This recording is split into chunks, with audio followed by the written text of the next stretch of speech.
Ma'am actually இந்த நாட்டு சென்டர்ல கட்டணுமா இல்ல சைடுல கட்டணுமாங்க மேம்? நாட் வந்து பாத்தீங்கன்னா ஆக்சுவலி நம்ம சென்டர்ல தான் கட்டணும். அப்பதான் இந்த ரெண்டு நெக்கும் கரெக்டா பேலன்ஸ் பண்ணி நமக்கு இறங்காம இருக்கும். பட் சைட்ல எதுக்காக கட்டுறோம் அப்படின்னா, சில பிளவுசஸ்ல வந்து இந்த நாட்டுக்கு கீழே ஆரி ஒர்க் போட்டு நல்லா பெருசு பெருசா இப்பெல்லாம் வந்து ஒர்க் பண்ணி அட்டாச் பண்றாங்க.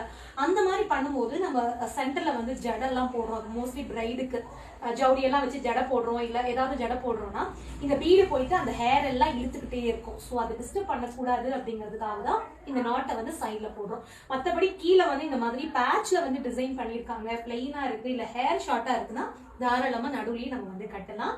ஸோ இந்த பிளவுஸ் எப்படி இருக்குன்னு சொல்லுங்க. இது வந்து நம்ம ஸ்டூடெண்ட் கனிமொழி அவங்க. ஸோ இந்த பிளவுஸ் வந்து நம்மளோட ஸ்டூடெண்ட் லோகவல்லி அவங்களோட ஃபர்ஸ்ட் பிளவுஸுங்க. ஸ்டிச்சிங் பத்தி எதுவுமே தெரியாம பிகினரா இங்க வந்து பேசிக்ஸ் எல்லாம் அப்படியே கத்துக்கிட்டு ஒரு பிளவுஸா வந்து நார்மல் லைனிங் எல்லாம் கத்துட்டு, ஒரு பைப்பிங் எல்லாம் தனித்தனியா கத்துட்டு, இந்த மாதிரி ஒரு இன்னும் இதுக்கு மேல அவங்க நிறைய பிளவுஸ் தைக்க போறாங்க. பட் இது அவங்களோட ஃபர்ஸ்ட் பிளவுஸ். கலர் காம்பினேஷனே சூப்பரா இருக்குல்ல. ஸோ அவங்கள வந்து நீங்க என்கரேஜ் பண்ணுங்க. எப்படி இருக்கு லோகவல்லியோட ஒர்க் அப்படிங்கறத சொல்லுங்க. நீங்க கொடுக்குற கமெண்ட் அவங்களை ரொம்ப மோட்டிவேட் பண்ணும். அண்ட் இப்ப ஸ்பெஷலா வந்து ஆஃபர் வேற போயிட்டு இருக்குங்க. நியூ இயர் ஆஃபர்ல நீங்க டெய்லரிங் ஆஃப்லைன்ல எடுத்தீங்கன்னா எங்களோட 3 ஆன்லைன் கிளாஸ் ஃப்ரீயா இருக்கு. மேக்ஸி, மெஹந்தி, ஃபிளார் மேக்கிங் இல்ல செல்ஃப் க்ரூமிங். ஸோ இந்த 4 ஏதாவது 3 கிளாஸ் நீங்க ஃப்ரீயா எடுத்துக்கலாம்.